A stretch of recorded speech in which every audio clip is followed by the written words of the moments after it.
오늘은 인류 역사상 가장 기쁘고 복된 날입니다. 예수님이 우리 죄인들을 구원하시기 위해 이 세상에 오신 날이기 때문입니다. 이 예수님의 특별한 행동의 클라이막스, 절정은 뭐니 해도 십자가, 크로스, 십자가입니다. 더 정확히 말하면 예수님의 전 생애는 십자가란 그 하나의 목적지를 향해 나아갑니다. 우리는 십자가 위에서 우리에게 향한 하나님의 놀라운 사랑을 봅니다. 아울러 우리를 위한 예수님의 헌신, 그 죽음의 헌신을 발견합니다. 이 십자가의 사랑에 감격해 부르는 유명한 찬송이 있지요. 늘 울어도 눈물로써 못 갚을 줄 알아, 몸 밖에 드릴 것 없어 이 몸 바칩니다. 18세기 영국의 와츠 목사가 쓴 가사인데 그의 헌신의 결단이 참 눈물겹습니다. 누가 헌신이 뭐냐고 물으신다면 이렇게 대답할 수 있습니다. 나의 가장 소중한 것을 주님께 드리는 것이다. 오늘 본문 속에서 우리는 어떤 부부의 감동적인 헌신을 만납니다. 첫 번째 크리스마스가 그 부부의 아름다운 헌신으로 얼마나 빛나는지 몰라요. 이 헌신의 주인공이 누구죠? 예수님의 육신의 부모인 요셉과 마리아입니다. 첫째, 마리아의 헌신입니다. 이웃 종교가 하도 마리아를 높이다 보니 우리에게 반감이 상당히 큽니다. 충분히 이해할 수 있지만 자칫하다간 우리가 마리아의 헌신을 놓치기 쉽습니다. 주님이 처음으로 이 세상에 오시던 그 역사적인 날입니다. 마리아는 자신의 가장 소중한 것을 주님께 기꺼이 내어드립니다. 18절 말씀입니다. 예수 그리스도의 나심은 이러하니라. 그의 어머니 마리아가 요셉과 약혼하고 동거하기 전에 성령으로 잉태된 것이 나타났더니. 아멘. 먼저 우리가 이 구절을 정확히 이해하기 위해선 배경 지식이 필요합니다. 그 지식이란 우리 시대 21세기 이 문화와는 많이 다른 유대인의 결혼 풍습입니다. 유대인들은 결혼에 앞서 1년 정도 정혼 기간을 갖습니다. 이 정혼은 오늘날의 약혼보다 훨씬 강한 법적 구속력이 있습니다. 일단 남자와 여자가 정혼하면 그들은 법적으로 부부가 됩니다. 따라서 각각 상대방에게 남편 혹은 아내가 됩니다. 이 정혼 관계는 어떻게 끝나느냐? 죽음이나 이혼에 의해서만 끝날 수 있습니다. 그러나 정혼 기간 중 남녀가 함께 살지도 않을 뿐더러 육체적 관계도 금지됩니다. 만일 이 기간 중에 여자가 바람을 피우고 부정한 것이다 이렇게 드러나면 그녀를 돌로 쳐 죽여야 합니다. 1세기 당시에는 정혼의 당사자인 남자가 그녀와 이혼하도록 되어 있습니다. 이혼해도 돼요. 1세기에는 꼭 돌로 안 쳐 죽여도. 자, 그 당시에 한 아기가 이 세상에 태어나는 방법은 오직 하나, 남자와 여자가 육체적 관계를 맺는 것뿐입니다. 그렇다면 예수님이 이 세상에 오신 방법은 참으로 신비하기 그지없습니다. 아니, 그 어느 누구도 상상조차 할 수 없을 만큼 굉장히 충격적입니다. 그 이전에도 없었고 앞으로도 영원히 없을 일, 곧 전무후무한 일입니다. 현재 마리아는 요셉과 정혼한 사이일 뿐 아직 육체적 관계를 갖기 전입니다. 그럼에도 불구하고 아기 예수님을 그 몸에 잉태한 것으로 드러난 상황입니다. 이 잉태에 있어서 남편 요셉은 물론이고 그 어떤 인간 남자의 개입도 없습니다. 본문은 이 잉태가 성령으로 말미암은 것이라고 딱 못을 박아버려요. 과연 마리아와 같은 여인에게 잉태의 기관인 태, 이 태는 어떤 의미가 있을까요? 가장 소중하다고 볼 수 있습니다. 누구에게도 쉽게 내어줄 수 없는 자신에게 가장 정결하고 소중하며 거룩한 곳이에요, 이 태가. 그런데 마리아는 그렇게 특별한 태를 주님께 내어드립니다. 사실 우리는 이 본문 18절을 그저 별 감동 없이 그냥 담담하게 읽을 수 있습니다. 마치 삼자처럼. 하지만 당사자인 마리아가 받은 충격은 그 어떤 말로도 정확히 표현할 수 없습니다. 만약 그녀의 잉태 사실이 주변 사람들에게 알려진다면 어떻게 될까요? 불륜을 저지른 더러운 부정한 여인으로 낙인 찍혀서 심한 손가락질 당하겠지요. 설상가상으로 이혼도 당하고요. 이혼 당한 후에는 이 꽁무니에 이혼녀란 꼬리표를 달고 살아야겠죠. 수치스러워 자기 동네에서 얼굴 들고 다니기 어려울 겁니다. 대한민국에서 큰 사고 치고 얼굴 들고 다닐 수 없어서 외국으로 튀는 사람들이 있잖아요. 어떻게 수치스러운 얼굴로 그 동네에 살 수 있겠습니까? 그리고 다른 동네로 이사를 가서 신분을 세탁하고 좋은 남자 만나서 결혼하면 됩니까? 그런다고 과거가 지워집니까? 지워질 수 없어요. 과거는 언제 들통이 날지 모르니, 이스라엘 해봤자 경상남북도 크기밖에 안 돼요. 전체 해도 언제 들통이 날지 모르니 가슴 졸이며 살아야 하는데 얼마나 힘들까요? 누가복음에도 이 장면이 기록되어 있어요. 누가복음 1장 26절 이하에 보면 천사 가브리엘이 마리아에게 나타납니다. 그녀가 잉태하여 아들을 낳을 것인데 그 이름을 예수라 하라, 이렇게 말합니다. 그러자 마리아는 깜짝 놀라서 펄쩍 뛰면서 이렇게 하소연을 합니다. 나는 남자를 알지 못하니 어찌 일이 있으리까? 말이나 되는 소리를 하십시오. 나는 남자를 몰라요. 남자를 모르는데 어떻게 아기를 잉태합니까? 그때 천사 가브리엘은 마리아의 친족인 엘리사벳을 예로 들며 이야기합니다. 원래 엘리사벳은 오랫동안 임신하지 못해서 거의 포기한 그런 여인이에요. 그렇게 임신 가능성이 희박한 여인도 늙어서 아들을 잉태한 지가 벌써 6달이 되었다고 말합니다. 그러면서 천사 가브리엘이 이런 말을 덧붙입니다. 대저 하나님의 모든 말씀은 능하지 못하심이 없느니라. 아멘. 하나님의 말씀은 불가능이 없다는 거예요. 어떻게 엘리사벳이 임신하고 또 어떻게 마리아가 잉태한 겁니까? 전능하신 하나님이 역사하신 결과인데 그분께는 불가능이 전혀 없기 때문입니다. 사람의 눈에나 엘리사벳의 임신의 가능성이 거의 없는 일입니다. 또 마리아의 잉태는 이거 완전히 불가능한 일입니다. 그러나 전능하신 하나님 앞에서는 그런 일들쯤은 아무것도 아닙니다. 말씀 한마디면 그냥 이루어질 만큼 가볍고 손쉬운 일입니다. 결국 마리아는 천사 가브리엘에게 이런 믿음의 고백을 올려드립니다. 주의 여종 이온이 말씀대로 내게 이루어지이다. 아멘. 같이 한번 해보겠습니다. 너무나 중요한 말씀입니다. 주의 여종 이온이 말씀대로 내게 이루어지이다. 자, 우리 여성분들만 합니다. 남성들은 말하면 안 됩니다. 나 남자이기 때문에 하면 안 돼요.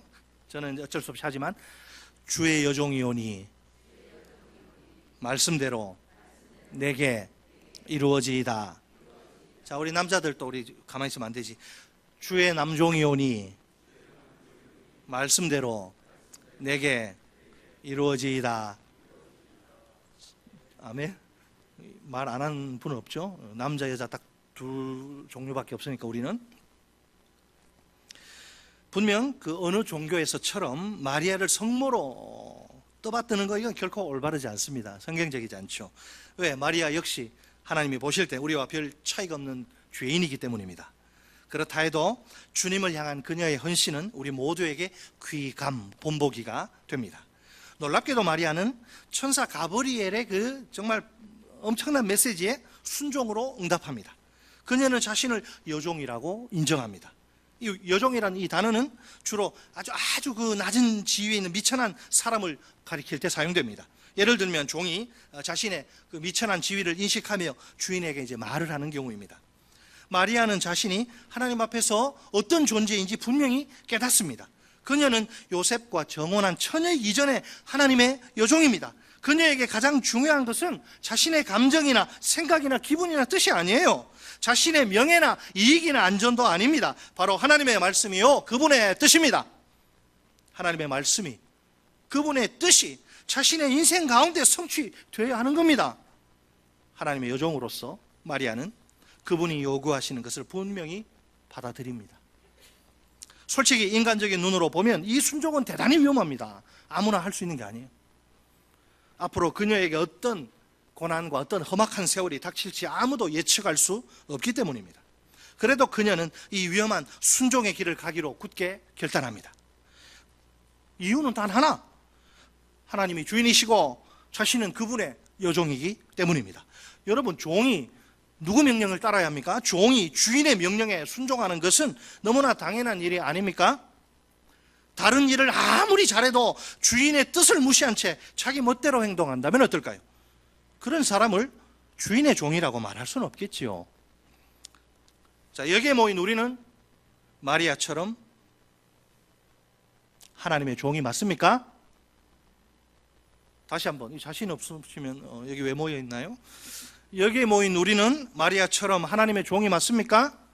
네, 맞습니다. 그렇다면 우리가 그 확실한 증거를 좀 제시할 수 있어야겠죠. 하나님의 종이라 그러면 증거가 뭐냐?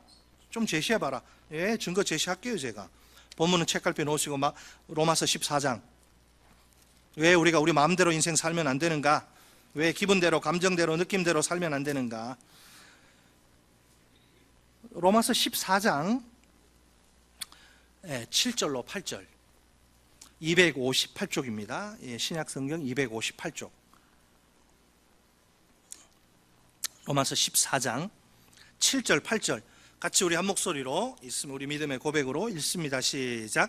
우리 중에 누구든지 자기를 위하여 사는 자가 없고 자기를 위하여 죽는 자도 없도다. 우리가 살아도 주를 위하여 살고 죽어도 주를 위하여 죽나니 그러므로 사나 죽으나 우리가 주의 것이로다. 아멘. 그 뒤에 말이 중요하죠. 우리가 누구의 것이라? 주의 것이로다. 주의 것이로다. 아니, 내 인생 내 것인데 이 뭔 소리란 말입니까? 내 인생 내 거, 내가 좀 자유롭게 엔조이 하면서 내 마음대로 살고 싶은데 이 뭔 소리래요 이게? 도대체 이해하기도 어렵고 받아들이기는 더더욱 어려운 말이 아닐 수 없습니다. 우리가 왜 주를 위하여 살아야 합니까? 나를 위해서 살아야지 왜 주를 위하여 살아야 합니까? 또 왜 주를 위하여 죽어야 합니까? 이유는 하나밖에 없어요. 우리가 주의 것이기 때문입니다. 하나님이 우리의 주인이시고 우리는 그분의 소유이기 때문입니다. 가라면 가고 멈추라면 멈추는 거 종의 길이에요, 그게. 자, 이번 성탄절에는 내가 누구인지를 다시 한번 하나님 앞에서 점검하면 좋겠습니다.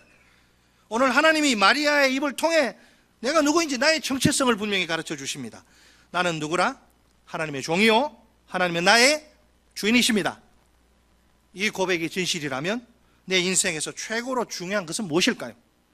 하나님의 뜻이 이루어지는 거, 즉 하나님의 말씀이 성취되는 거예요. 우리 한번 스스로를 좀 확인해 봅시다. 점검하고 확인해 봅시다. 내 인생에서 제일 중요한 것은 자식도 아니고 부모도 아니고 남편도 아니고 내 인생에서 제일 중요한 것은 하나님의 뜻이 이루어지는 게 맞는가? 하나님의 말씀이 성취되는 것이 틀림없는가? 오늘 이 자리에 모인 우리는 모두 마리아처럼 하나님 앞에서 비천한 존재입니다. 우리가 가진 것들 중에 그리 귀한 거 별로 없습니다. 하지만 하나님을 위해 나의 가장 소중한 것을 내어드릴 수 있다면 좋겠습니다. 그것이 나의 재능이나 나의 꿈이나 심지어 나의 젊음이 될 수도 있습니다. 그렇게 나의 귀한 것을 드리면 진정으로 아름다운 헌신이 될 줄 믿습니다. 이제 우리가 던져야 할 중요한 질문이 하나 더 남아 있습니다. 어떻게 마리아가 그런 아름다운 헌신을 할 수 있을까요? 하나님이 그녀에게 그만큼 귀한 분이시기 때문입니다. 더불어 주님이 먼저 최고로 소중한 것을 자기에게 내어주셨기 때문입니다. 빌립보서 2장 6절로 7절 말씀입니다. 그는 근본 하나님의 본체시나 하나님과 동등됨을 취할 것으로 여기지 아니하시고 오히려 자기를 비워 종의 형체를 가지사 사람들과 같이 되셨고 사람의 모양으로 나타나사 자기를 낮추시고 죽기까지 복종하셨으니 곧 십자가에 죽으심이라. 아멘. 원래 예수님은 거룩하신 성자 하나님이 아니십니까? 그 존귀하신 분이 이 세상에 어떻게 오시는지 보세요. 비천한 꽃가마 타고 오는 게 아니죠. 백마 타고 오시는 거 아니에요. 비천한 사람의 몸으로, 그것도 가장 연약한 아기의 몸으로, 그 누일 곳이 없어요. 사관에 누일 곳이 없어요. 그래서 말 구유에 가장 연약한 아기의 몸으로 낮은 곳으로 이렇게 오십니다. 심지어 그 험한 십자가 위에서 자신의 귀중한 목숨까지 내어주십니다. 이 얼마나 놀라운 사랑이요, 엄청난 헌신이란 말입니까? 주님을 향한 마리아의 헌신이 귀한 것은 틀림없는 사실입니다. 그러나 우리 모두를 향한 주님의 헌신은 이에 비교할 수 없을 만큼 깊고 소중합니다. 우리 모두가 성탄의 아침에 주님을 향해 최고의 헌신을 다짐하면 좋겠습니다. 한 걸음 더 나아가 그 최고의 헌신을 행동으로 옮기면 더욱 좋겠습니다. 그럴 때 이번 성탄절이 첫 번째 성탄절처럼 그 아름다운 헌신으로 빛나게 될 것입니다. 둘째, 요셉의 헌신입니다. 본문 19절에 따르면, 자, 다시 우리 마태복음으로 오셔서 본문 19절에 따르면 요셉이 이제 마리아의 잉태 사실을 알게 됩니다. 하지만 성령으로 잉태된 사실, 그 잉태의 그 진실은 알지 못해요. 어떻게 됐는지 몰라요. 이런 상황에서 요셉은 한 가지 어려운 법적 문제에 빠지게 됩니다. 그는 여기서 요셉을 뭐라 그래요? 의로운 사람에게 19절에 율법을 잘 지키는, 그는 율법에 철저한 그 의로운 사람이지만 마리아와 이혼해야만 합니다. 마리아의 잉태는 요셉에게도 상당히 충격적인 사건입니다. 누가 보더라도 그녀의 바람을, 부정을 의심할 수밖에 없는 현실입니다. 얼마나 그 배신감이 여러분 크겠습니까? 그럼에도 불구하고 마리아에 대한 요셉의 사랑은 진실합니다. 그래서 마리아의 이 부정한 더러운 행동이 사람들에게 알려지는 것을 바라지 않습니다.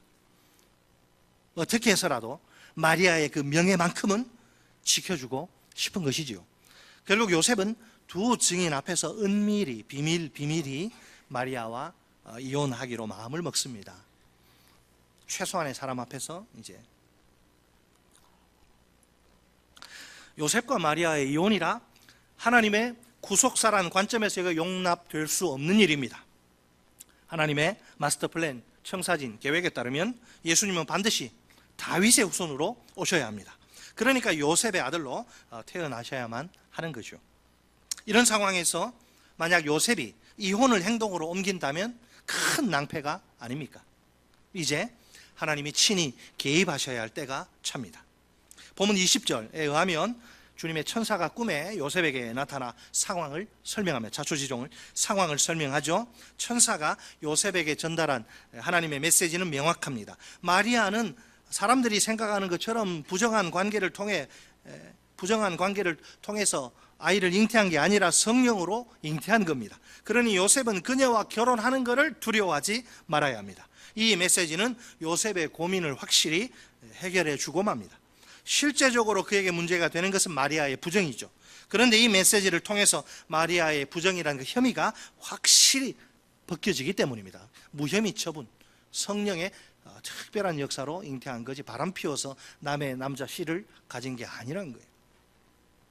놀랍게도 본문 21절을 보면 천사의 메시지는 여기에서 한 걸음 더 나아갑니다. 뭐라고 21절에 그래요? 아들을 낳으리니 그 이름을 예수라 하라. 이는 그가 자기 백성을 그들의 죄에서 구원할 자이심이라 하니라. 아멘. 자, 천사가 이름까지 지어줘요. 천사가 장차 태어날 아기 이름을 예수 이렇게 지으라고 명령합니다. 이 예수란 이름은 구약시대 여호수아란 이름의 헬라어 형태입니다. 1세기 당시에는 그냥 우리 옛날에 무슨 철수영이 뭐 이런 바두가 철수야 그 초등 국민학교 1학년 책에 나오잖아요. 우리 철수란 이름 가진 분 안 계시죠? 우리 성도들 중에는 철수영이었죠. 권사님 죄송합니다. 자, 1세기에는 굉장히 흔한 이름인데 히브리어에서 여호수아, 이게 여러분 다 아시죠? 여호와는 구원이시다 이런 의미로 받아들여져요. 그런데 천사가 직접 밝히는 예수란 이름의 의미는 그 결이 약간 다릅니다. 왜 아기의 이름을 예수라고 지어야 합니까? 예수님이 자신의 백성을 그들의 죄에서 구원하실 것이기 때문입니다. 구약시대 이름인 여호수아는 하나님을 구원자라고 규정하지 않습니까? 반면에 천사는 예수님을 구원자로 제시합니다. 또한 천사는 예수님의 구원의 대상이 자기의 백성이라고 말합니다. 물론 이 백성은 1차적으로는 이스라엘이지만 2차적으로는 우리 같은 이방인들까지 다 포함합니다. 천사의 설명은 예수님의 구원의 성격이 무엇인지를 규명해 줍니다. 그것은 당시 유대인들이 기대하던 정치적 해방이 아니라 죄로부터의 구원입니다. 로마의 압제로부터 해방시키는 게 아니고 죄로부터, 마귀의 그 죄로부터 구원하는 거예요. 자, 예수님이 왜 그러면 다윗의 자손으로 오셔야만 합니까? 정치적으로 제2의 다윗 왕국을 재건하시기 위해서가 아닙니다.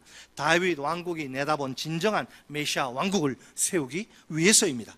곧 다윗의 자손 예수님이 죄인들을 구원하셔서 자기 백성을 창조하셔서 그들을 통치하시는 왕국을 완성하시기 위해서입니다. 여기 초림이니까 성취고 재림이 완성이죠. 천사의 이런 설명과 명령에 요셉이 즉각 반응을 보이죠. 24절로 25절 우리 같이 읽습니다. 24, 25절 시작. 요셉이 잠에서 깨어 일어나 주의 사자의 분부대로 행하여 그의 아내를 데려왔으나 아들을 낳기까지 동침하지 아니하더니 나음의 이름을 예수라 하니라. 아멘. 요셉은 이제 마리아와 결혼하여 그녀를 자기 집으로 데려옵니다. 이렇게 해서 이제 요셉과 마리아의 결혼 절차는 공식적으로 마무리됩니다. 그 결과 요셉과 결혼한 마리아에게서 태어나신 예수님은 법적으로 사회적으로 철저히 요셉의 아들로 자리매김을 합니다. 특히 복음서에 보면, 특히 이 복음서 중에 마태복음에는 예수님의 출생과 관련해서 요셉의 그 적극적인 역할이 두드러집니다. 보면 25절에서 요셉은 주님의 천사가 명령한 것보다 훨씬 더 적극적으로 순종합니다. 요셉이 마리아를 자기 집으로 데려온 후에 보인 행동을 주목하세요.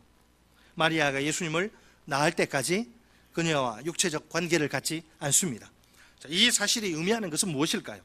요셉이 법적, 사회적으로 예수님이 이제 법적, 사회적으로 요셉의 아들인 것은 분명합니다. 그러나 예수님의 참된 기원은 인간 요셉이 아니라 하나님 자신이라는 거죠. 하나님의 계획은 예수님이 완전한 성자 하나님으로, 죄에 조금도 오염되지 않는 완전한 성자 하나님으로 태어나도록 하시는 것입니다. 완벽한 성자로. 그래서 이제 지금까지 세상 역사에 전례가 없는 초자연적인 방법을 이때 활용하십니다. 그 방법은 처녀가 성령의 능력으로 잉태하게 만드시는 것입니다. 또 하나님의 계획은 예수님이 완전한 인간으로 태어나도록 하시는 것입니다. 죄는 없지만 우리와 똑같은 이 육체의 모습으로 태어나게 만드시는 것입니다. 따라서 인간 마리아의 몸을 빌려서 자연적인 방법으로 보통의 아기가 태어나는 것처럼, 그런 의미에서 자연적 방법이라 그래요. 초자연적 방법 그리고 자연적 방법으로 출생하게 하십니다. 자, 이 모든 과정 속에서 우리는 요셉의 헌신을 볼 수 있습니다. 그의 헌신은 자기 부정적 순종으로 나타납니다. 요셉은 주님의 천사를 통해 하나님의 명령을 듣고서 곧바로 순종합니다. 누구 부모하고 상의하거나 아무하고도 상의하잖아요. 아브라함이 여러분 이삭 바칠 때 부인하고 상의했을까요? 성경에 안 나오죠. 요셉이 상의 같은 거 하지 않습니다. 주님의 천사를 통해 하나님의 명령을 듣고서 곧바로 순종합니다. 아무리 생각해봐도 하나님의 명령은 도저히 받아들이기 어렵습니다.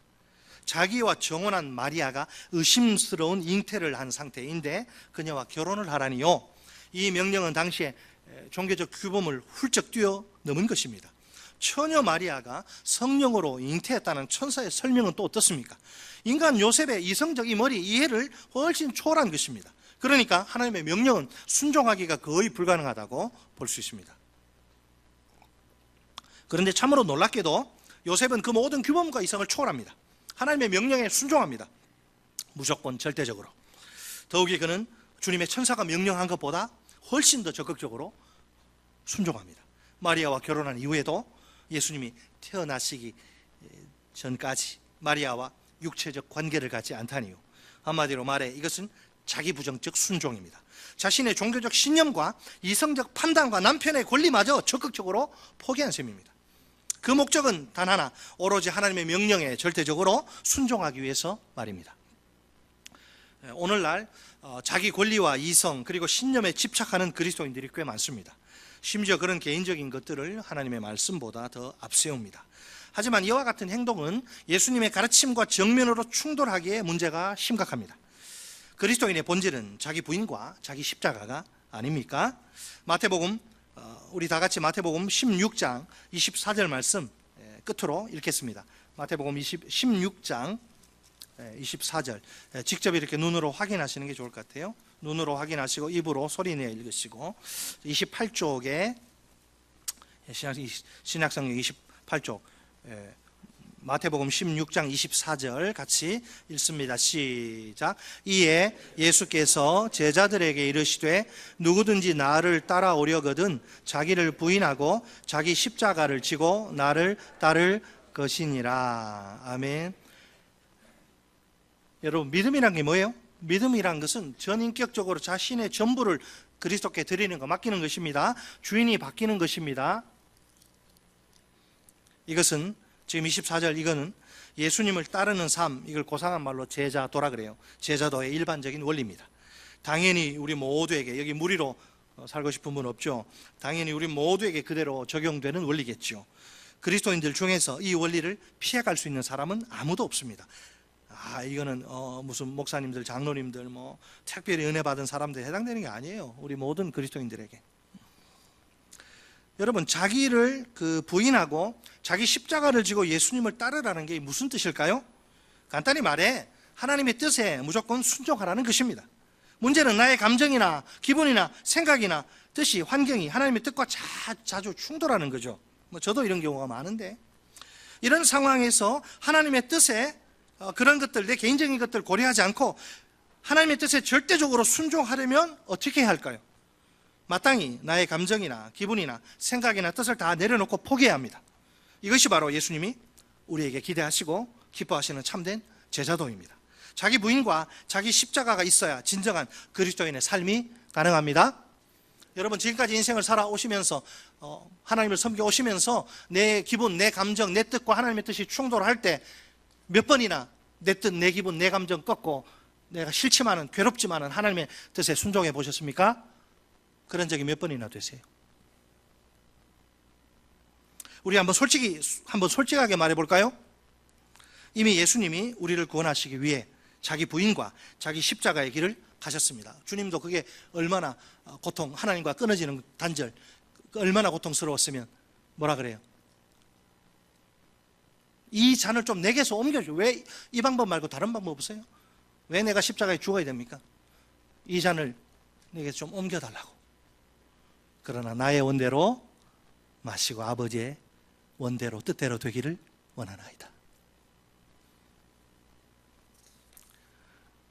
왜 그러셨습니까? 예수님, 여러분, 이 세상에 남들, 죄인들을 위해서, 죄인들을 살리려고 죽으려는 목적으로 이 세상에 오는 분이 있습니까? 그런 인물이? 왜 예수님이 자기 부인과 십자가에 갔습니까? 우리의 이성으로는 도저히 헤아릴 수 없는 그 큰 사랑 때문에 그랬죠? 사랑 때문에 그런 거죠. 사랑 때문에. 우리가 아직 죄인 되었을 때에 그리스도께서 우리를 위하여 죽으심으로 하나님께서 우리에 대한 자기의 사랑을 확실히 증거하셨느니라. 만약 예수님이 이 끔찍한 이 자기 부인과 자기 십자가가 고통스럽다고 포기하셨다면 어떨까요? 자기가 편한 길을 걸었다면. 상상하기조차 끔찍하지만 우리가 죄와 사망 권세로부터 해방될 길이 전혀 없습니다. 따라서 우리의 구원도 있을 수 없습니다. 우리의 최종 목적지는 지옥이요 영원한 멸망입니다. 그러나 예수님은 자기 부인과 자기 십자가의 길을 끝까지 묵묵히 걸어갔습니다. 비록 고난과 죽음의 길이지만 마침내 부활의 영광으로 승리하십니다. 그 결과 우리에게 구원과 생명의 길이 활짝 열립니다. 이 은혜와 이 사랑을 우리가 어찌 다 말로 표현할 수 있을까요?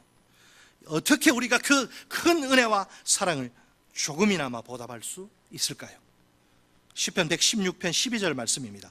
내게 주신 모든 은혜를 내가 여호와께 무엇으로 보답할까? 아멘. 주께로부터 은혜 받지 못한 사람은 굳이 보답할 필요 없습니다. 그러나 내가 주께로부터 은혜 받은 것이 확실하면 그 은혜에 보답하는 인생이 되어야 합니다. 지금으로부터 2000여 년 전 첫 번째 크리스마스가 아름답게 빛납니다. 그 중심에 마리아의 헌신과 요셉의 헌신이 있습니다. 마리아의 헌신은 내가 누구이고 하나님이 누구이신지를 밝히 보여줍니다. 나는 하나님의 종이요, 남종 혹은 여종. 하나님은 나의 주인이십니다. 내 인생에서 최고로 중요한 것은 하나님의 뜻이 나를 통해서 이루어지는 것입니다. 요셉의 헌신은 자기 부정적 순종이 무엇인지를 분명히 드러냅니다. 내가 참된 그리스도인이라면, 내가 정말 주님 사랑한다고 하면 자기 부인과 자기 십자가의 길을 끝까지 걸어가야 합니다. 내 종교적 신념과 이성적 판단과 모든 권리마저 적극적으로 포기해야 합니다. 하나님의 모든 명령 앞에서 절대적인 순종으로 반응하기 위해서 말입니다. 이제는 우리 차례입니다. our turn. 이제는 우리 차례예요. 성령께서 오늘 이 시간 우리 모두를 헌신의 자리로 초청하십니다. 주님께로부터 최고의 헌신을 받은 우리가 아닙니까? 그렇다면 주님을 향한 우리의 반응 역시 최고의 헌신이어야만 합니다. 나의 가장 소중한 것을 주님께 드리는 헌신 말입니다. 우리 인생 가운데서 오직 내 뜻이 아니라 하나님의 뜻이 이루어지기를 바랍니다. 우리가 자기 부인과 자기 십자가로 하나님의 말씀에 절대적으로 순종하길 바랍니다. 우리의 최고의 헌신으로 이번 크리스마스가 더욱 아름답게 빛날 줄 믿습니다.